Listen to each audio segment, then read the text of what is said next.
1장 8절 말씀입니다.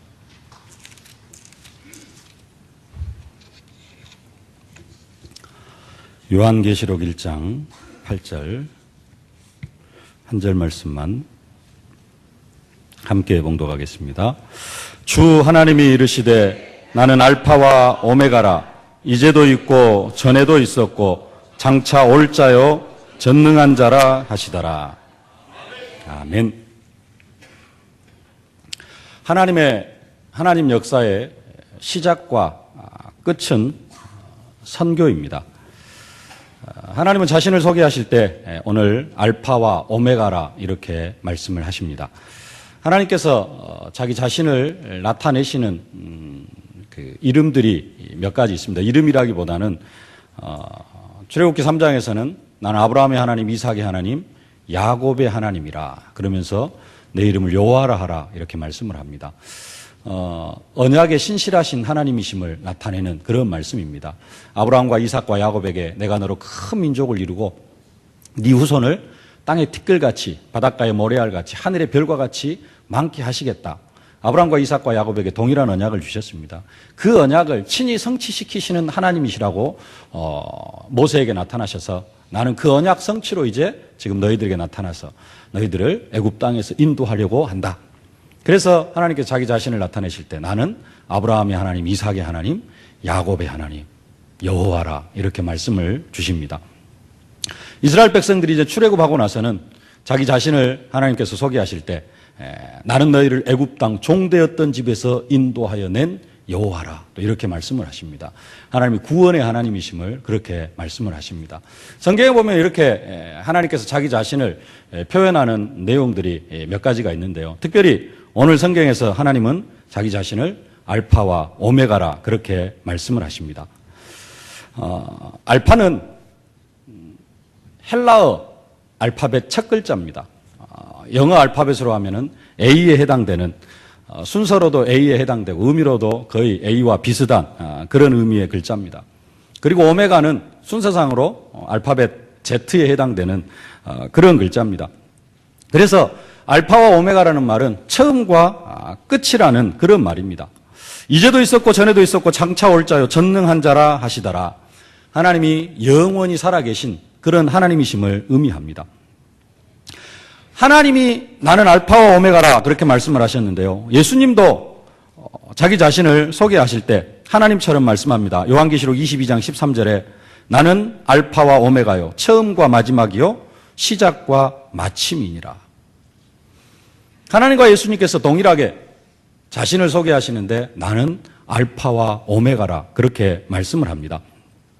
이 말씀의 의미는 하나님과 예수님 함께 이 세상 역사의 시작인 동시에 마지막이 되어지셔가지고 그 처음과 끝까지 그 사이에서 일어나는 모든 세대, 모든 역사 가운데 주인이 되어주심을 의미하는 그런 말씀입니다. 하나님이 이 세상 역사를 시작하셨습니다. 하나님께서 천지를 창조하심으로 하나님께서 이 세상 역사를 시작하셨고 하나님께서 하나님의 계획에 따라 하나님의 시간표에 따라 하나님의 목적에 따라 이 세상 역사를 이끌어 가시고 또 하나님께서 이 세상 역사를 끝내십니다.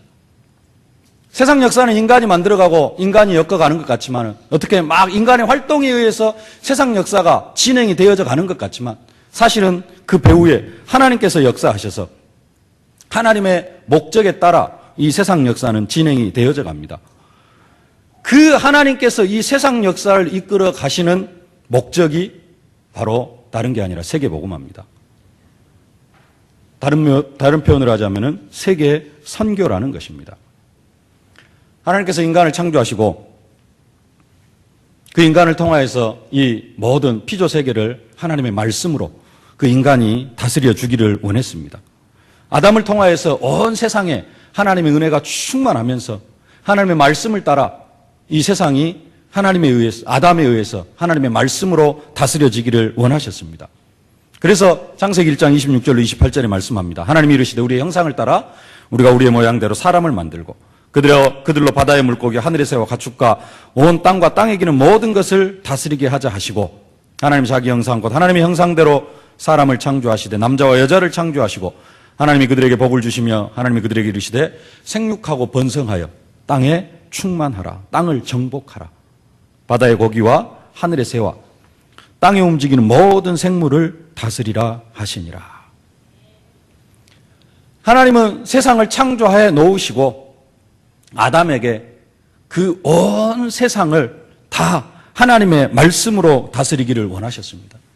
그리고 아담이 그 세상을 다 하나님의 말씀으로 정복해 나아가기를 원하셨습니다. 근데 사탄으로 말미암아 이 세상에 죄가 들어오고 그로 말미암아 저주와 재앙이 인간에게 닥치게 되어지고 모든 인간은 사단의 지배를 받게 되어졌습니다. 모든 인간은 운명과 팔자에 묶여 살아가게 되어졌습니다. 그러나 하나님은 또 인간이 범죄하자마자 해결책을 주셨습니다. 여자의 후손이 뱀의 머리를 완전하게 깨트림으로 온 세상에 임할 저주와 재앙에 대한 완전한 해결책을 허락해 주셨습니다. 그러면서 아담에게 그 여자의 후손을 약속하시고 그 일을 사실적으로 이끌어갈 조상으로 하나님께서 아브라함을 부르셨습니다. 아담을 통하여서 온 세상을 정복하고 다스리는 그런 명령을 허락해 주셨는데 아담이 그 하나님의 계획을 이루어드리지를 못했습니다. 하나님은 예수 그리스도를 약속하시고 그 예수 그리스도의 언약이 성취되어질 믿음의 조상으로 하나님은 아브라함을 부르셨습니다. 이제는 하나님께서 아브라함을 통하여서 이 세상을 정복해 나아가시기를 원하시는 것입니다. 하나님은 아브라함 한 개인을 부르셨지만 아브라함은 한 개인이면서 더 나아가서는 한 국가이고 우리로 말하면 한 교회의 대표로 부르신 것입니다. 그 믿음의 조상 아브라함을 세우시고 하나님께서는 그 아브라함을 통하여서 사실적으로 다시 세계 선교를 이루어 가실 것을 아브라함에게 약속하셨습니다. 그게 창세기 12장 2절로 3절입니다. 내가 너로 큰 민족을 이루고 내게 복을 주어 내 이름을 창대케 하리니 너는 복이 되리라. 너를 축복하는 자에게는 내가 복을 내리고 너를 저주하는 자에게는 내가 저주하리니 땅의 모든 족속이 너로 말미암아 복을 얻을 것이라 하신지라. 땅의 모든 족속이 너로 말미암아 복을 얻을 것이라 하신지라. 아담을 통하여서도 하나님은 전 세상에 하나님의 능력이 나타나고 하나님의 말씀으로 전 세상을 다스리기를 원하셨는데 그게 안 되어졌습니다. 하나님은 다시 한 국가의 대표로, 교회의 대표로 아브라함을 부르셔가지고 아브라함에게 바로 선포하시는 말씀이 천하 만민이 너로 말미암아 복을 받게 하실 것이라는 언약의 말씀이셨습니다. 하나님께서 아브라함을 통하여서 온 세상에 하나님 살아계심을 증거하시겠다라는 약속의 말씀입니다. 세계 선교를 아브라함에게 약속하셨습니다. 하나님은 그 언약을 아브라함의 후대를 통하여서 확실하게 이루셨습니다. 하나님은 요셉을 애굽으로 보내셔가지고 요셉이 애굽에서 곡식 장사를 하면서 애굽뿐만 아니라 애굽으로 곡식을 사러 오는 모든 사람들에게 하나님 살아계심을 증거하게 하셨습니다. 하나님께서 약속하신 그 언약이 그래도 1차적으로 요셉을 통하여서 애굽과 그 애굽을 통하여 또 전 세계에 하나님 살아계심을 증거하게 하셨습니다. 이게 하나님의 시작입니다. 하나님은 항상 시작부터 세계 선교, 세계 복음화를 염두에 두시고 하나님은 하나님의 일을 시작을 하십니다. 하나님은 초대교회를 시작하시면서부터도 세계 선교를 약속하셨고 또 친히 그 문들을 다 열어주셨습니다. 오직 성령이 너희에게 임하시면 너희가 권능을 받고 예루살렘과 온 유대와 사마리아 땅끝까지 이르러 내 증인이 되리라. 이 약속을 하나님께서 예수님을 통하여 직접 언약해 주시고 그 언약이 성취되어질 수밖에 없도록 하나님께서는 사도행전 2장에 오순절 마가다락방에 성령의 충만함이 임하자마자 15개국 선교의 문을 열어주셨습니다. 이것이 하나님 역사의 시작입니다. 하나님은 항상 시작부터 세계 선교를 말씀을 하셨습니다. 하나님은 우리에게도 먼저 주시는 언약의 말씀이 뭐냐? 세계 선교입니다. 예수님께서 부활하셔가지고 하시는 말씀이 하늘과 땅의 모든 권세를 내게 주셨으니 그러므로 너희는 가서 모든 민족을 제자로 삼으라. 하늘과 땅의 모든 권세를 내게 주셨으니 그러므로 너희는 가서 모든 민족을 제자로 삼으라. 가정복음화도 해야 되겠습니다마는 가문법보도 해야 되겠습니다만은 하나님께서는 먼저 주시는 약속이 가서 모든 민족을 제자로 삼으라라는 언약의 말씀이셨습니다. 또 이르시되 너희는 온 천하에 다니면 만민에게 복음을 전파하라. 믿고 세례를 받는 사람은 구원을 얻을 것이요 믿지 않는 자들은 정죄를 받으리라. 믿는 자들이 이런 표적에 따르리니 귀신을 쫓아내고 뱀을 집어올리며 무슨 독을 마실지라 해를 받지 않냐고 병든 사람에게 손을 얹은 즉 나으리라. 처음부터 부활하신 예수님께서 처음부터 선포하신 말씀은 모든 민족, 만민에게 땅끝까지. 이게 하나님의 방법이었습니다. 그게 하나님의 시작입니다. 하나님의 시작, 선교입니다. 하나님 역사의 시작, 선교입니다. 그리고 하나님 역사의 끝은 마태복음 24장 14절 말씀입니다. 이 천국 복음이 모든 민족에게 증거되기 위하여 온 세상에 전파되리니 그제야 끝이 오리라. 하나님은 선교로 시작하셔서 선교로 끝을 맺으십니다. 하나님은 선교를 위하여서 온 세계 세상, 세계 복음화를 위하여서 하나님 역사를 시작하셨고 세계 복음화가 되어지는 그날 이 세상 역사가 끝이 납니다. 하나님은 선교를 중심으로 세계 역사를 이끌어 가십니다. 지금까지 세상 역사를 이끌어 오신 방법도 세계 선교를 중심으로 하나님께서 이 세상 역사를 이끌어 오셨습니다. 지금 이 나라 이 민족이 이렇게 축복을 받는 이유도 이 민족이 하나님 앞에 선교로 쓰임받기 때문에 그렇습니다. 그러면 전도는 무엇이냐? 교회와 국가를 향한 하나님의 역사의 시작이 선교고요. 개인을 향한 하나님의 역사의 중심은 전도입니다. 그래서 예수님도 내가 전도하러 왔다, 선교하러 왔다 그러지 아니하시고 예수님 개인적으로 사역하실 때는 나도 전도하러 왔다. 지난주에 말씀 예수께서 12제자에게 명하시기를 마치시고 저희 여러 동네에서 가르치시며 전도하시려고 거기를 떠나시니라. 이르시되 우리가 다른 가까운 마을들로 가자. 거기서도 전도하리니 내가 이를 위하여 왔노라 하시고. 개인을 향하여서는 전도고요. 교회와 국가를 향하여서는 하나님 역사의 방법이 선교라는 사실입니다. 근데 이 선교를 놓치면서부터 많은 문제들이 시작이 되어집니다. 그리고 또 현실을 살펴보면 사실적으로 선교를 놓칠 수밖에 없는 그런 현실입니다. 하나님은 아브라함에게 내가 너로 말미암아 천하 만민이 복을 받을 것이라고 약속하셨습니다. 그리고 언약에 신실하신 하나님이시기 때문에 그 아브라함에게 하신 그 언약이 사실은 예수 그리스도를 통하여서 완전하게 성취가 되었습니다. 예수 그리스도를 통하여서 지금 온 세상에 복음이 증거되어지고 아브라함에게 허락하셨던 그 약속이 지금 친히 성취되어져 가고 있습니다. 그러나 그 언약은 예수님을 통하여서 그리고 지금 이 시대 우리를 통하여서 뿐만 아니라 아브라함 당대에도 성취되어질 언약입니다. 그래서 앞에서도 말씀드렸듯이 요셉을 통하여서 증손자이긴 합니다만은 요셉을 통하여서 온 애굽 땅과 전 세계에 하나님 살아계심이 선포되어지고 그 당시에 나름대로 세계복음화가 되어지는 그런 응답과 축복을 사실적으로 받아 누렸습니다. 그런데 문제는 그 이후입니다. 그 이후에 선교를 놓쳐버립니다. 요셉 시대까지는 정말로 선교 속에서 하나님의 응답과 축복을 받아 누리는데 그 선교를 놓쳐버립니다.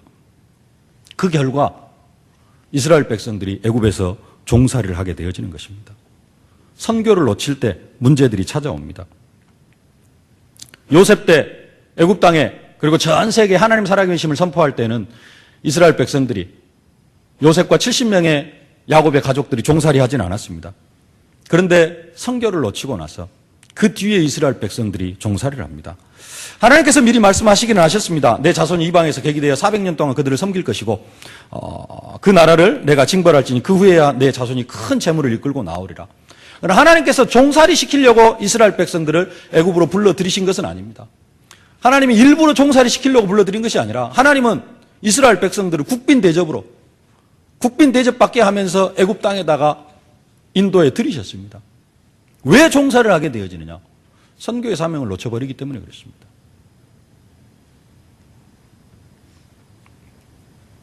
이 선교의 사명을 놓치면서부터 이스라엘 백성들에게 있어서 가장 큰 문제점, 가장 가장 잘못된 사상이 하나 뿌리내리기 시작을 하는데 그게 선민 사상입니다.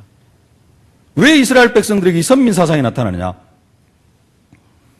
선민 사상, 자기들은 하나님의 택한 백성이고 이방 민족들은 다 멸망을 받아야 된다는 그런 사상입니다. 근데 이게 이제 출애굽하면서부터 이스라엘 백성들에게 선민 사상이 나타납니다. 하나님 모세를 통하여서 이스라엘 백성들을 구원하시려고 하십니다.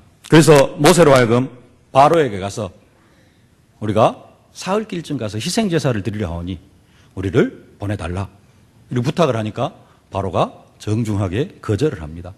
그러면서부터 이제 바로와 애국 군대 또 애국 나라에 10가지 재앙이 내리기 시작을 합니다. 10가지 재앙을 통하여서 사실 애국이라는 나라는 완전히 거의 멸망 수준에 이르러 갑니다. 나라가 지탱하기 어려울 정도로 10가지 재앙, 모든 식물, 곡물, 그 다음에 짐승, 그 다음에 장자까지 다 죽어갑니다. 먹을 물도 없어지고 완전히 나라가 황폐해집니다. 국가가 거의 멸망 수준에 이르러 갑니다. 근데도 바로가 이스라엘 백성들을 내놓지 않습니다. 마지막 10번째 제약, 장자의 죽음을 통해서 이스라엘이 애굽이라는 나라가 거의 망해가고 장자뿐만 아니라 초태생 처음 난 것들이 다 죽는 그 재앙을 통하여서 애굽이 이스라엘 백성들을 내놓습니다. 근데 또 하나님께서 그 바로의 마음을 강팍해 해가지고, 바로가 그런 것도 아니에요. 하나님께서 그렇게 하셨습니다. 바로의 마음을 강팍해 하셔가지고 이스라엘 백성들을 쫓아오게 만들죠. 앞에는 홍해바다가 막고 있는데 뒤에 애국 군대가 쫓아왔습니다. 이스라엘 백성을 원망하고 모세가 하나님 앞에 기도하니까 이스라엘 홍해를 건너고 하나님이 애국 군대를 홍해바다에다가 완전히 수장을 시켜버립니다. 그러면서 생겨나기 시작한 게 선민사상. 이방 백성들은 여호와를 대적하는 자는 다 무너질 수밖에 없고, 그래서 한나가 기도하죠. 여호와를 대적하는 산산이 깨어질 것이라. 하늘 우레로 그들을 치시리로다. 여호와께서 땅끝까지 심판을 베푸시고 자기 왕에게 힘을 주시며 자기의 기름 부음을 받은 자의 뿔을 높이시리로다 하니라. 한편으로는 맞는데요. 근데 이게 잘못 뿌리 내려지면은 성교로는 절대 눈을 돌릴 수 없게 되어집니다. 이방 민족을 향하여서는, 하나님을 대적하는 민족을 향하여 철저히 깨어질 수밖에 없는, 그렇게 되어지면은 선교를 감당해 나아갈 수가 없습니다. 선교가 빠진 그런 고백이었습니다. 이방 민족들, 이스라엘 백성들이 언약을 놓치니까 하나님은 그 이스라엘 백성들이 하나님 앞에 돌아오도록 하기 위해서 사용하시는 민족들이 이방 민족인데, 근데 이스라엘 백성들은 이런 역사가 반복되어지면서 계속해서 뿌리내리는 게 뭐냐? 맞다, 이방 민족들은 저렇게 마땅히 멸망당해야 된다. 여기 한번 확실하게 세기를 받는 사건이 가나안 정복 사건입니다. 애굽에서 나왔습니다. 40년 동안 광야 생활을 했습니다. 가나안 땅에 들어가는데 하나님께서 말씀하십니다. 가나안 7족속 31개 왕, 31개 왕 더 있겠죠? 31개 왕을 완전히 진멸시키는데 가나안 7족속 사람이란 사람은 다 죽여라. 한 사람도 남겨놓지 말라고 명령을 합니다. 대표적인 예로 여리고성을 점령할 때에는 사람뿐만이 아니라 짐승까지도 하나도 남겨놓지 말아라. 생명 있는 것은 하나도 남겨놓지 말라고 그렇게 명령을 하십니다. 그렇게 명령을 하시는 이유가 있습니다. 한 사람이라도 남으면은 그 사람을 통해서 그 가나안 땅의 우상 문화가 이스라엘 백성들에게 들어올 것을 염려하신 것입니다. 그래서 가나안 7족속, 가나안 땅에 살고 있는 모든 사람들은 하나도 남겨놓지 말고 다 죽이라고 그렇게 명령을 합니다. 그 가나안 땅, 하나님께서 약속하신 그 젖과 꿀이 흐르는 땅을 사실적인 젖과 꿀이 흐르는 땅으로 하나님께서 만들어 가시려고, 그 땅을 통하여서 그리스도가 오셔가지고 그 땅에 하나님의 나라를 이루어 전 세계 하나님의 나라를 이루어 가게 하시려고 하나님은 가나안 7족속을 완전히 진멸시키라고 명령을 하셨습니다. 근데 이스라엘 백성들은 왜 하나님께서 가나안 7족속을 완전히 진멸시키라고 하셨는지 그 의미도 알지 못하고, 또 하나님께서 명령하신 그 명령도 사실적으로 이루어 드리지를 못합니다. 그러면서 사사시대가 되어집니다. 이 여호수아 정복 시대에도 이방 민족들을 다 진멸시키라고 하니까 여기에 이제 점점 이방 민족들은 다 멸망을 받아야 될 민족들이다. 이게 이스라엘 백성들에게 뿌리 내려져 가기를 시작을 합니다. 그러면서 사사시대가 시작이 되어집니다. 성경이 좀 깁니다만은 제가 사사시대의 시작 배경에 대해서 좀 읽어드리도록 하겠습니다. 사사기 2장 11절부터인데요. 이스라엘 자손이 여호와의 목전에 악을 행하여 바알들을 섬기며 애굽 땅에서 그들을 인도하여 내신 그 열조의 하나님 여호와를 버리고 다른 신, 곧 사방에 있는 백성의 신들을 쫓아 그들에게 절하여 여호와를 진노하게 하였으되 곧 그들이 여호와를 버리고 바알과 아스다롯을 섬겼으므로 여호와께서 이스라엘에게 진노하사 노략하는 자의 손에 붙여 그들로 노략을 당케 하시며 또 사방 모든 대적의 손에 파심해 그들이 다시는 대적을 당치 못하였으며 그들이 어디를 가든지 여호와의 손이 그들에게 재앙을 내리시매 곧 여호와께서 말씀하신 것과 같고 자기 손에서 그들을 건져내게 하셨으나 그들이 그 사사도 청종치 아니하고 돌이켜 다른 신들을 음란하듯 쫓아 그들에게 절하고 여호와의 명령을 순종하던 그 열조의 행한 길을 속히 치우쳐 떠나서 그와 같이 행치 아니하였더라. 여호와께서 그들을 위하여 사사를 세우실 때에는 그 사사와 함께 하셨고 그 사사의 사는 날 동안에는 여호와께서 그들로 대적의 손에서 구원하셨으니 이는 그들이 대적에게 압박과 괴롭게 함을 받아 슬피 부르짖음으로 여호와께서 뜻을 돌이키셨으면을 그 사사가 죽은 후에는 그들이 돌이켜 그 열조보다 더욱 패괴하여 다른 신들을 쫓아 섬겨 그들에게 절하고 그 행위와 패역한 길을 그치지 아니하였으므로 여호와께서 이스라엘에게 진노하여 이르시되 이 백성이 내가 그 열조와 세운 언약을 어기고 나의 목소리를 청종치 아니하였은즉 나도 여호수아가 죽을 때 남겨둔 열국을 다시는 그들 앞에서 하나도 쫓아내지 아니하리니 이는 이스라엘이 그 열조에 지킨 것 같이 여호와의 도를 지켜 행하나 아니하나 그들로 시험하려 함이라 하시니라. 그 열국을 머물러 두사 속히 쫓아내지 아니하시며 여호와의 손에 붙이지 아니하셨음이 이를 인함이었더라. 이스라엘 백성들이 평안해지면요, 이방 신을 섬기는 게 아니라 선교로 눈을 돌렸어야 됩니다. 근데 사상이 지금까지 하나님께서 해오신 그런 일들도 보면은 그 뜻을 잘못 이해한 거죠. 기도하니까 또 하나님의 계획이 막 애국 군대 싹 수장시켜버리고 가나안 7족속 완전히 진멸시키라 이렇게 명령을 하니까 이방 선교로는 눈을 돌리지를 못합니다. 그러다가 태평성대가 되어지면 진짜 그때는 선교해야 될 그런 시간표인데 선교로 눈을 돌리지 못하니까 인생의 이유와 목적이 사라집니다. 그러니까 나태해지고 그러니까 이방 신을 쫓아 살아갈 수밖에 없고 그래서 바알과 아스다롯을 섬기고 이방 신들을 섬기기를 시작을 합니다. 그래서 이스라엘 백성들에게 재앙이 닥칩니다. 아직 다 점령하지 못한 그러한 족속들을 세워가지고 이스라엘 백성들을 괴롭게 만듭니다. 30년, 40년 그들의 지배를 받습니다. 이스라엘 백성들이 다시 하나님 앞에 기도합니다. 하나님, 우리를 좀 불쌍히 여겨주시고 우리를 저 압제자의 손에서 건져주십시오.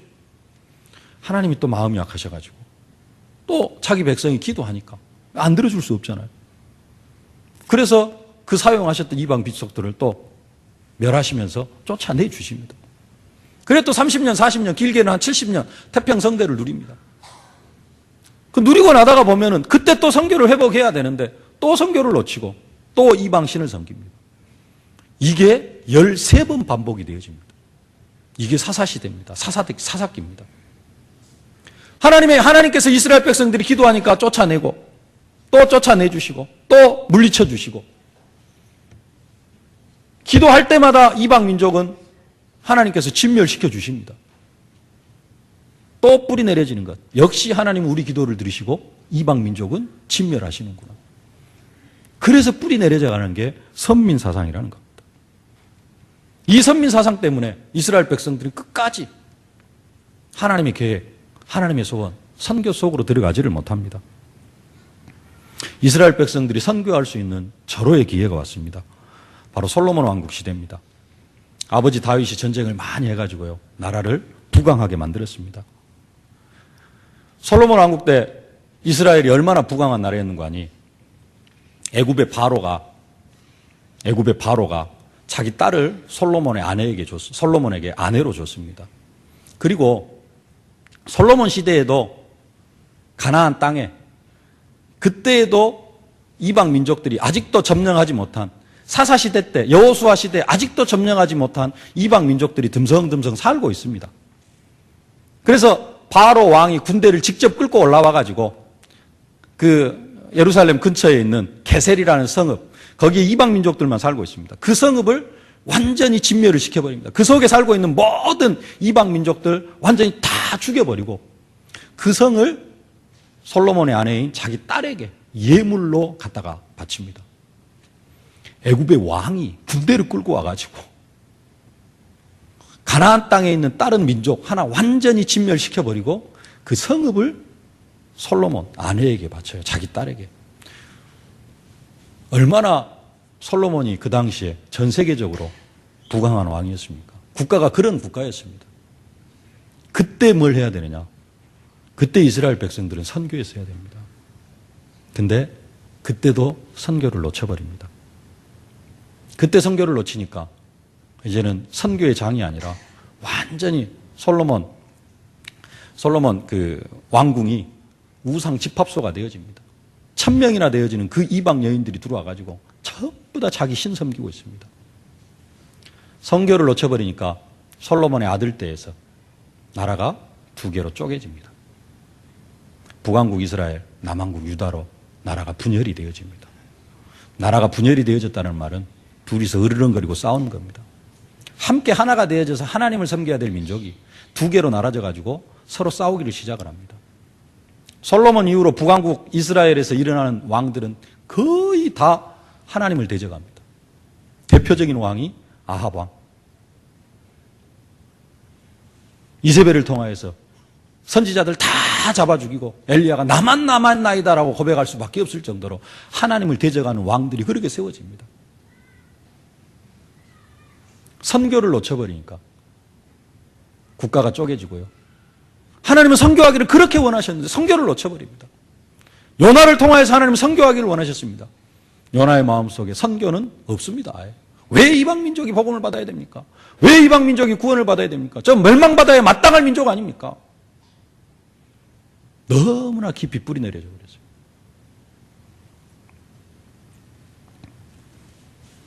하나님은 그 민족을 통하여서 선교하셔야 됐기 때문에 이스라엘 백성들이 70년 바벨론 포로 생활로 흩어버리십니다. 그 70년 바벨론 포로 생활을 그 70년 바벨론 포로 생활을 통하여서 하나님께서 만드신 것이 사도행전 2장 15개국 선교의 문입니다. 하나님께서 이스라엘 백성들을 그때 흩으시지 않았으면 사도행전 2장도 없습니다. 하나님께서 억지로라도 흩어놓으시니까 사도행전 2장이 시작되어지는 것입니다. 하나님 70년 바벨론 포로 생활을 통해서 사도행전 2장에 15개국 그 선교의 씨앗을 심으신 것입니다. 초대교회도 마찬가지입니다. 전도 입장에서 보면 초대교회는 하나님의 엄청난 역사를 체험한 그런 교회입니다. 3,000 제자가 세워지고 5,000 제자가 세워지고 15개국 선교의 문이 열려지고 7 집사님 세워지고 스데반 집사님 엄청난 역사가 일어나고 전도의 입장에서는 안진뱅이가 일어나고 죽은 사람도 막 살려내고 엄청난 역사가 일어나는데 선교의 관점에서 보면은 초대교회는 사실은 빵점입니다. 하나님께서는 초대교회 시작부터 15개국 선교의 문을 열어주셨습니다. 그런데 거기에는 전혀 관심이 없습니다. 그리고 오직 예루살렘과 온 유대, 사마리아도 한 가다가 빌립 집사님 한 사람을 통하여서 사마리아의 전도의 문이 열려졌습니다. 하도 안 가니까 하나님께서 베드로에게 환상을 보여줘가지고 먹어라. 안 먹습니다. 먹어라. 아이, 먹을 수 없습니다. 그래도 먹어! 하니까 어쩔 수 없이 고넬료의 집에 가서 복음을 전합니다. 로마 군대 장관 백부장. 베드로 사도가 가서 복음 전하고 왔는데요. 예수 영접시키고 복음 전하고 왔는데 온 교회가 총회로 모입니다. 왜 이방인에게 복음 전했냐? 왜 이방인의 집에 가서 밥 먹고 왔느냐? 그거 따지고 듭니다. 선교로는 완전히 실패한 그러한 교회였습니다. 선민 사상 때문에 선교의 축복을 완전히 놓쳐버립니다. 그래서 그 사건을 통해서 초대교회가 그 엄청난 역사를 체험했지만은 딱 한 가지, 선교. 하나님의 시작과 끝이 선교인데 그 선교를 놓쳐버리니까 하나님의 역사가 마가다락방 초대교회에서 안디옥 교회로 넘어가 버립니다. 하나님의 역사의 중심이 안디옥 교회로 넘어가 버리니까 안디옥 교회는 핍박의 현장에서 흩어진 사람들이 모인 교회인데도 주의 손이 함께하고 주의 은혜가 보이고 그러면서 초대교회를 도울 수 있을 만큼 응답을 받는데 초대교회는 선교를 놓쳐버리니까 온 천하가 흉년들었을 때 안디옥 교회 부조를 받을 수밖에 없는 그런 안타까운 현실에게까지 이르게 되어지는 것입니다. 우리도 마찬가지입니다. 이스라엘 백성들에게 선민 사상이 있었다면 우리의 근본 사상도 사돈이 논을 삼으면 배가 아프고 남 잘 되는 꼴을 못 보는 게 우리 민족의 또 근본 하나의 사상이기도 합니다. 함께 더불어 살아가고 뭐 이런 부분도 있습니다만은 가면 갈수록 남 잘 되는 것 보면 기뻐하고 함께 즐거워하는 것보다는 왠지 배가 아픈 민족이 그런 민족이에요. 남을 짓밟아야지만이, 이겨야지만이 승리할 수 있다. 그리고 또 배고프고 가난하게 살아왔습니다. 남을 돌아볼 수 있는 몇십 년 전까지만 해도 배고프고 가난하게 살아와가지고 우리 어머님들 70년대, 60년대 보릿고개 막 거쳐오고 해가지고 뭐 남 돌아볼 상황도 없어요. 나 먹고 살기도 바쁘고 그게 깊이 뿌리 내려져 있습니다. 남을 좀 도와주고 살아야 되겠다.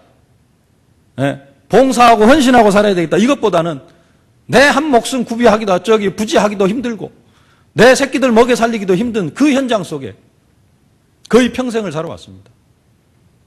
남을 돌아볼 수 있는 개인적으로 전도하면서 남을 생각할 수 있는 좀 더 넓게 교회적으로 선교할 수 있는 그런 부분들의 마음들이 여유가 없어요.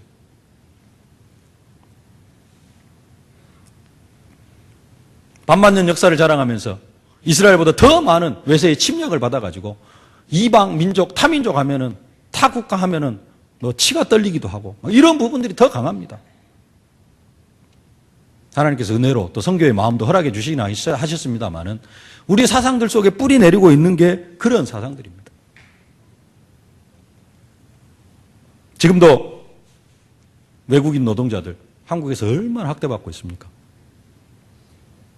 외국인 근로자들 인권 다 유린당하고요. 임금 제대로 못 받고 다 빼앗기고 살아가고 그런 일들이 비일비재합니다. 그래서 사실적으로 전도 왜 못하느냐? 상처 때문에 못합니다. 남을 좀 생각하고 인간관계 막 갈등이 많습니다. 욕하고 막 남 욕하고 하는 게 서로 싸우고 정치 막 싸우고 무릎 헐뜯고 욕하고 내가 괜히 복음 전하다가 왜 그 욕을 먹어야 돼? 이런 것들이 쫙 뿌리 내려져 가지고 그게 다 상처입니다. 이스라엘 백성들도 그 쭉 역사를 거쳐오면서 그 선민 사상이 뿌리 내려진 것처럼 우리에게 그런 상처가 남아있어요. 내가 왜 남한테 하신 소리 하면서 살아가야 돼? 이런 부분들. 그래가지고 사실은 최고 축복인 개인적으로는 전도 싹 놓쳐버리고 최고 축복인 교회의 축복인 선교를 싹 놓쳐버리게 만드는 겁니다. 이런 과거의 상처에 붙잡혀 있으면 사실 우리도 이스라엘의 역사를 반복할 수밖에 없습니다. 개인도 그러고요. 교회도 그러고. 구약의 이스라엘 역사 계속해서 7번 대재앙을 당하는 포로로 끌려가고 노예 생활하고 계속해서 침략받고 그게 구약 이스라엘의 역사입니다. 하나님을 사랑하면서 하나님의 사랑을 받는 민족이면서도 선교를 놓쳐버리니까 계속해서 그 역사가 반복이 되어집니다. 우리도 전도를 놓쳐버리고 선교를 놓쳐버리면은 개인의 가정의 역사도 그러고요. 교회의 역사도 그렇게 되어질 수밖에 없는 게 현실이라는 것입니다. 교회는 선교 속으로 들어가면서 이 한계를 극복해야 될 줄로 믿습니다. 이 한계를 뛰어넘어야 될 줄로 믿습니다. 안디옥 교회가 바로 이 한계를 뛰어넘는 교회였습니다. 안디옥 교회는 선교지에 세워진 교회입니다. 안디옥이라는 곳은 이스라엘 나라가 아닙니다. 이스라엘 나라가 아니에요. 시리아라는 나라의 중요한 한 도시였습니다. 그곳에서 스데반 집사님 환란으로 인해서 흩어진 유대인들이 유대인에게만 복음을 전하다가 구브로와 구레네 몇 사람이 이 바나바 고향이 구브로 구레네 그쪽인데요. 그 바나바 고향 사람 몇 사람이 헬라인에게도 복음을 전거했습니다. 완전히 이방인에게 복음을 증거했습니다. 지금까지 이방인에게 복음을 전하는 사람이, 정상적인 생각을 가지고 이방인에게 복음을 전하는 사람이 한 사람도 없었는데, 구약 역사를 통틀어서 이방인에게 복음을 전하는 사람이 한 사람도 없었는데, 초대교회 역사를 통틀어서 이방인에게 복음 전하는 사람이 거의 없었는데, 이제 이방인 선교의 문이 열려지기 시작을 한 겁니다. 그러니 하나님께서 축복하실 수밖에 없습니다. 여기가 헬라 문화권입니다. 헬라 문화권이다 보니까 바나바는 헬라 문화에 정통하고 있어도 성경에 이렇게 능통하지 못하다가 보니까 헬라 문화권에 또 정통하면서, 그러면서도 언어도 좀 잘 되어지고, 그러면서도 좀 구약 성경, 신약 성경 이 역사에 대해서 좀 이렇게 정확하게, 우리나라가 아니고 다른 나라에서 교회가 세워졌으니까요. 이 교회를 좀 제대로 이끌어갈 사람이 누군가 기도하는 중에 바나바가 사도 바울을 초청을 한 겁니다. 그래가지고 1년간 안디옥 교회를 가르치니까 그 안디옥 교회 정말로 주의 손이 함께하고 주의 은혜가 보이면서 온 교회 성도들이 그리스도인이라 일컬음을 받습니다. 그런데 그것으로 끝나는 것이 아니라 바로 시작한 게 선교입니다. 사도행전 13장부터 바로 선교 속으로 들어갑니다. 전도 여행이 아니고요, 선교 여행입니다. 다른 나라입니다. 루스드라, 갈라디아 땅, 다른 나라입니다. 시리아 위에 루스드라, 다른 나라입니다. 1차 선교 여행을 끝내고 2차 선교 여행 때 그 위에 있는 나라, 아시아라는 나라, 지금으로 말하면 터키, 그 지역에서, 그 지역에 가서 복음을 전하려고 합니다. 하나님의 마음이 급해요. 어디까지 가야 되는데? 로마까지 가야 되는데 하나님의 마음이 급합니다. 그래서 그 아시아, 요한계시록에는 아시아 7교회, 터키 그 지역을 건너뛰게 하십니다. 그리고 한 단계 건너뛰어가지고 어디로 가게 하느냐? 마게도냐라는 그런 나라로 들어가게 하십니다. 그 지역의 교회가 우리가 알고 있는 빌립보, 그 다음에 데살로니가, 또 저 밑에 그리스, 고린도, 이런 나라에, 우리는 지교회라고 이야기하는 지교회가 아니고 해외 한 국가에다가 교회를 하나씩 딱 세워놓고 나오는 겁니다. 국가 교회가 되어지는 거예요. 첫 교회. 한 나라에 한 교회씩 세워지는 겁니다. 그 선교의 사명을 감당한 사도 바울, 안디옥 교회, 하나님께서 축복하실 수밖에 없습니다. 구약의 전 역사를 통틀어서, 2000년 역사를 통틀어서 선교가 안 되어졌는데, 하나님의 시작은 선교였고 초대교회의 시작도 선교였는데, 그 어느 누구도 선교에 관심을 가지지 않았는데, 사도 바울을 통하여서 안디옥 교회가 그 선교의 역사 속으로 들어갔습니다. 하나님이 축복을 쏟아 부어 주실 수밖에 없는 그런 상황이었습니다. 우리가 이제 그 선교의 대열 속으로 들어왔습니다.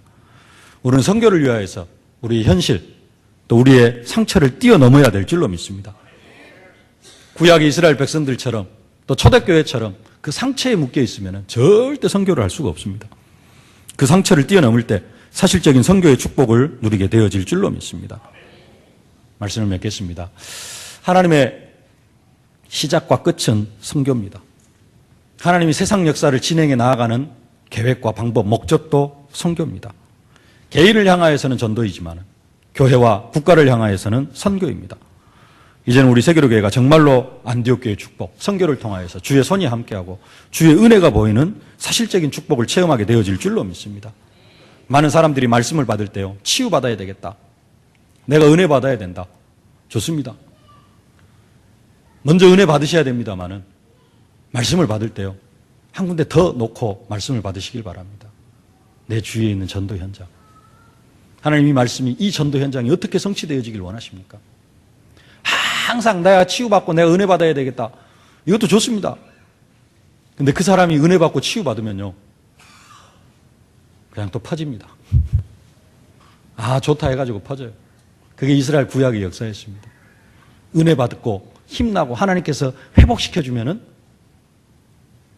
처음에 하나님 잘 섬기는 것 같다가 조금 지나면은 우상숭배하고, 또 이방민족이 와서 괴롭히고, 또 기도해가지고 응답받고 나면은 또 나태해지고 우상섬기고. 전도와 선교를 놓쳐서 그렇습니다. 내가 오늘 은혜 받고 내가 오늘 응답받는 것도 참 중요합니다. 내 현장, 중요합니다. 내 상처 치유받고 하는 것도 중요합니다. 근데요, 뭘 볼 수 있어야 되느냐? 내 주위에 있는, 개인적으로는 전도 현장을 볼 수 있어야 됩니다. 내가 만나고 있는 이 사람들에게 하나님, 나를 통하여서 어떤 역사가 일어나기를 원하십니까? 이 말씀이 내 전도 현장 속에, 내 인간관계 속에 어떻게 성취되어지기를 원하십니까? 이거 한 가지만 가지고 말씀을 받는다면 내 말씀 받는 자세가 틀려지고요. 하나님의 말씀이 그 전도 현장 속에 사실적으로 성취되어지고, 그렇게 되어질 때 진정한 내 치유도 일어나고 내 한계를 극복하게 되어질 줄로 믿습니다. 그렇지 않으면은 늘 은혜 받고 올라섰다가 다시 또 넘어지고, 또 은혜 받고 올라섰다가 또 넘어지고, 이게 신앙생활의 반복입니다. 이게 구약의 역사입니다. 이것을 뛰어넘는 길이 뭐냐? 개인적으로는 전도고, 교회적으로는 선교입니다. 교회가 이제는 선교의 축복 속으로 들어왔습니다. 교회는 막 응답받아 가는데 내가 전도의 방향 맞추지 못하면, 내가 현장의 방향 맞추지 못하면 나는 또 뒤처져 갑니다. 교회와 함께 가는 그러한 축복, 진짜 교회뿐만 아니라 우리 성도들의 모든 가정 현장에 주의 손이 함께하고 주의 은혜가 보이는 그런 사실적인 응답과 축복이 임하여 줄 수 있기를 주의 이름으로 축원합니다. 2014년도 우리 세계로교회가 선교의 방향을 맞췄습니다. 단순한 이야기가 아닙니다. 엄청난 새로운 역사가 지금 새롭게 시작되어져 가고 있고, 하나님은 우리 교회를 그 일에 사용하시려고 계십니다. 여기에 방관자가 되어지지 마시고 구경꾼이 되어지지 마시고 응답의 주역으로 우리 모든 세계로교회 성도님들이 다 쓰임 받으실 수 있기를 주의 이름으로 축원합니다. 살아계신 아버지 하나님, 은혜와 사랑을 진심으로 감사를 드립니다. 우리 세계로교회가 새롭게 선교할 수 있도록 축복하여 주심을 진심으로 감사를 드립니다. 하나님의 시작도 선교요, 하나님의 끝도 세계복음화인 줄로 믿습니다. 하나님, 우리 세계로교회를 이끌어 가시는 이유와 목적이 세계 선교인 줄로 믿습니다. 아버지 하나님, 여기에 최고로 쓰임받는 우리 세계로교회 되게 하여 주시옵소서. 상처 때문에, 교회 안에 있는 여러 가지 문제들 때문에 선교를 포기하고 선교를 흐지부지하는 그런 교회 되지 않게 하여 주시옵시고, 모든 상처와 영적 문제와 모든 문제들을 다 뛰어넘어서 정말로 최고 선교에 앞장서서 주의 손이 함께하고 주의 은혜가 보이는 사실적인 응답과 축복을 누리는 교회 되게 하여 주옵소서. 예수님의 이름으로 기도하옵나이다. 아멘.